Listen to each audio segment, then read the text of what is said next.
सुमारे 6000 वर्षापूर्वी मानव आणि दानव यांच्यातील युद्ध शिगेला पोचले आहे.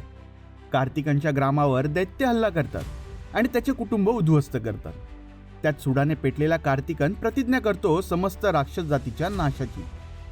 एक साधारण मनुष्य असलेला कार्तिकन असाधारण प्रतिज्ञा करतो, पण ती पूर्ण करायला त्याला जमेल का? पण 6000 वर्षापूर्वी घडलेल्या या घटनेचे पडसाद वर्तमान काळात सुद्धा उमटत आहेत. वर्तमान काळात गिर्यारोहणासाठी गेलेल्या राज आणि राजलक्ष्मीचे आयुष्य सुद्धा या मानव आणि दानवांच्या संघर्षात न कळत गुरफटले जाणार आहे. कार्तिकांची प्रतिज्ञा पूर्ण होईल का? राक्षस प्राणी खरेच संपुष्टात गेले आहे का? गिर्यारोहणासाठी गेलेल्या राजलक्ष्मीला हिमालयातल्या कोणत्या प्राचीन रहस्याला सामोरे जावे लागेल? वेदातील आणि पुराणातील कथांवर आधारित गाथा वाचा.